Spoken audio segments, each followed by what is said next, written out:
কারণে আল্লাহ তাআলা বলছেন ওয়ালাকুম ফিল কিসাসি হায়াতুন ইয়া উলিল আলবাব। এ জ্ঞানীরা, যদি সত্যিকার অর্থে খুনের থেকে সমাজকে বাঁচাতে চাও, খুন খারাপি থেকে রক্ষা করতে চাও, আল্লাহর বিধান কিসাসের বিধানকে বাস্তবায়ন করো, সমস্ত জীবন বেঁচে যাবে। বিধান দিয়েছেন কে?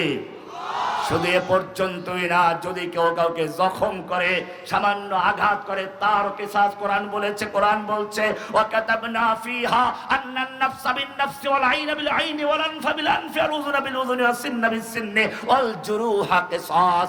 ওই জানের বদলে জান, কানের বদলে কান, নাকের বদলে না, দাঁতের বদলে দাঁত, চোখের বদলে চোখ। ওয়াল জুরুহা কিসাস, সামান্য যদি আচরণ দেয় তার প্রতিশোধ নেওয়া হবে। কিসাস সব জায়গায় প্রযোজ্য হবে।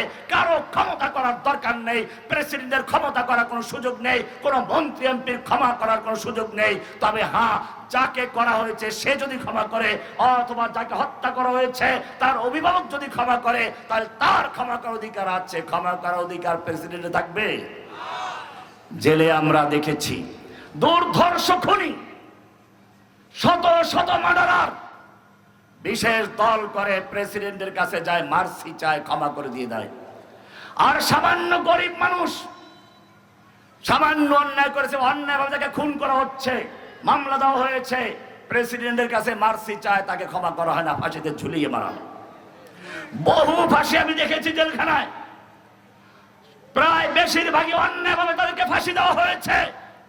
কোরআনের আইন যদি বাস্তবায়ন থাকতো তাহলে জেনে রাখবেন, ওইভাবে তদন্ত করে নয়, অন্ধকার তদন্ত করে নয়, যেখানে খুন হয়েছে জনসাধারণ থেকে চূড়ান্তভাবে প্রমাণিত হলে ওই জায়গায় নিয়ে বিচারকের রায়ের মাধ্যমে তার তলোয়ার দিয়ে গর্দান দিয়ে দেওয়া হতো। এটাই ছিল ইসলামের বিধান। কারো ক্ষমা করার অধিকার ছিল না। তবে ক্ষমা করার অধিকার থাকতো শুধুমাত্র যাকে খুন করেছে তার অভিভাবক। এই আইন যদি বাস্তবায়ন থাকতো, সমাজে খুন খারাপি থাকতো? লোকেরা সে আইনকে পরিবর্তন করে দিল। আল্লাহর আইনকে পরিবর্তন করে প্রেসিডেন্টকে দিয়ে দিল ক্ষমা করার অধিকার। ও আমার জাতি, যারা আল্লাহর বিধানকে পরিবর্তন করে, আল্লাহর হুকুমকে পরিবর্তন করে নিজের আইন তৈরি করে, তারা মুসলমান না কাফের? কিসের মুসলমান? আমাদের দেশে প্রায় শোনা যায় 90% মুসলমান। এই বেটা 90% যদি মুসলমান হয়, তার রাজীব হায়দার আল্লাহর নবীকে গালিগালাজ করেছিল, সেও কি মুসলমান? যেই লোককে মঞ্চে দাঁড়িয়ে বলে শরীয়ত মানে না, সে ব্যক্তি মুসলমান? কিসের মুসলমান? দুর্ভাগ্য এখানে। আগে যদি কেউ মুরতাদ হতো, সবাই জানতো, সমাজ থেকে বের করে দিত। আমি আমার ছোটবেলায় দেখেছি, আমার গ্রামের যার কাছে কোরআন পড়েছি, মৌলভী সাহেব মোস্তফা হুজুর এখনো বেঁচে আছেন, নোয়াখালী বংশোদ্ভূত আমাদের উস্তাদ। এই উস্তাদকে দেখেছি বেনামাজি দূরের কথা, এক ওয়াক্ত নামাজ পড়ে না, জানতে পারে তার বাড়ি খাবার খেতেন না, এখনো জান না। একটা বেনামাজি হলে সমাজ থেকে তাকে বিতাড়িত করা হতো। আর এখন নামাজের কোনো গুরুত্ব নেই, ইমান যদি ত্যাগ করে তারপরে মুসলমান তার জানাজা পড়তে যায়। এই জন্য মনে রাখতে হবে, কোরআন বলছে ওয়ামা ইউমিনু আকসারুহুম বিল্লাহি ইল্লা ওয়া হুম মুশরিকুন। আল্লাহ তাআলা সূরা ইউসুফ 12 নম্বর সূরা 106 নম্বরে বলেছেন ওয়ামা ইউমিনু আকসারুহুম বিল্লাহি, ওদের বেশিরভাগ লোক যারা ঈমানের দাবি করে, ওই বেশিরভাগ লোক ঈমান আনা সত্ত্বেও মুশরিক। ইল্লা ওয়া হুম মুশরিকুন, বেশিরভাগ মুশরিক। মুশরিক কি বলেছেন? মুশরিক। কেমনে মুশরিক আমরা একটু পরে আসতেছি। আল্লাহ সুবহানাহু ওয়া তাআলা এবারে মালের নিরাপত্তার জন্য দ্বিতীয় বিধান দিলেন। কোরআন প্রথম বলেছে ওয়ালা তাকুলু আমওয়ালাকুম বাইনাকুম বিল বাতিল। মলম দিচ্ছেন, ঔষধ দিচ্ছেন, ওয়াজ করছেন, খবরদার তোমরা একে অপরের মাল অন্যায়ভাবে ভক্ষণ করবে না। এরকম মলম দিল, অ্যান্টিবায়োটিক দিল, এরপরে যদি কাজ না হয়, কেউ চুরি করে, আল্লাহ রাব্বুল আলামিন বলেছেন আস-সারিকু ওয়াস-সারিকাতু ফাকতাউ আইদিয়াহুমা। চোর চাই পুরুষ হোক চাই নারী হোক, ওদের হাত কেটে দাও, জনসমক্ষে আনো, সবার সামনে ধরে হাতটা কেটে দাও, ডান হাতের কবজি থেকে কেটে দাও, আবার চুরি করলে বাম পাও কাটো। এরকম ভাবে কাটার বিধান দিয়েছেন কে?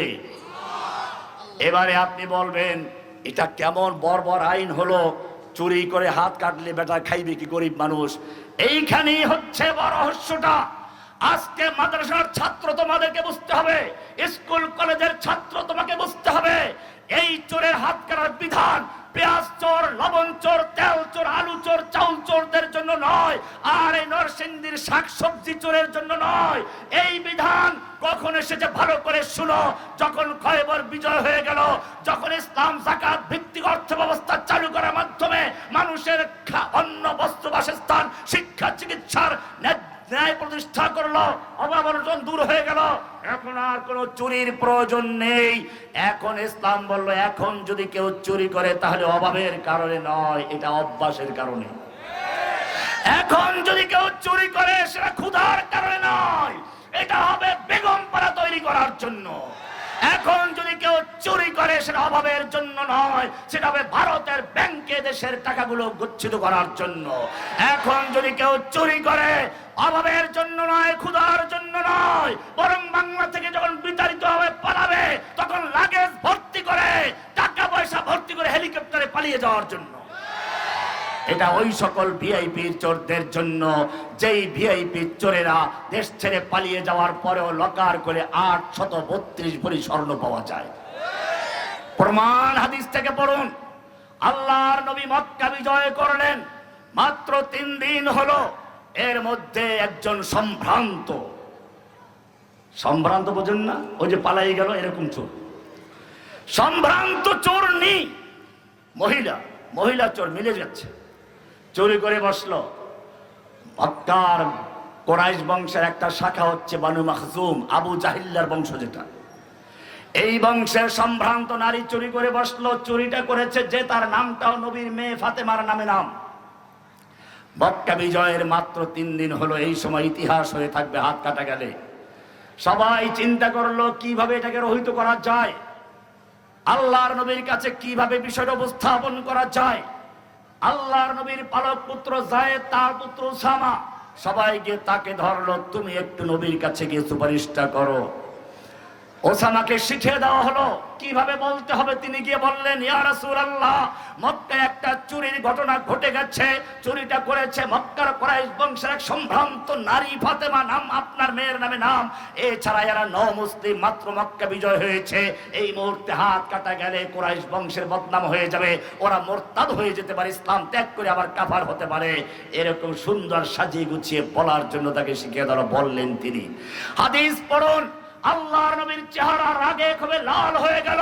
তিনি বললেন, আতাশফাউ ফি হাদ্দিন মিন হুদুদিল্লাহ, এ উসামা তো এত বড় সাহস হলো কি করে আল্লাহর একটা বিধানের ব্যাপারে সুপারিশ করছো?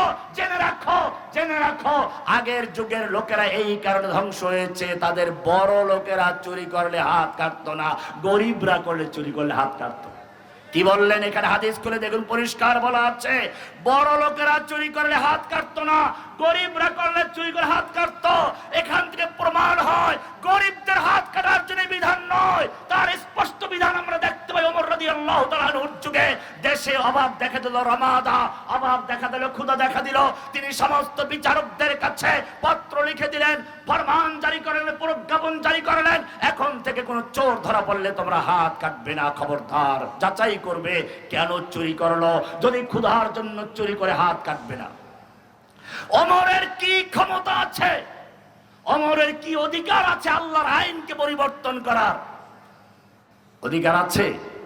আল্লাহর নবী যেখানে ওসামাকে ধমক দিলেন, ওমর কি করে সেই আইনকে রহিত করতে পারলেন? এটাই হচ্ছে রহস্য, এখানে বোঝার বিষয়।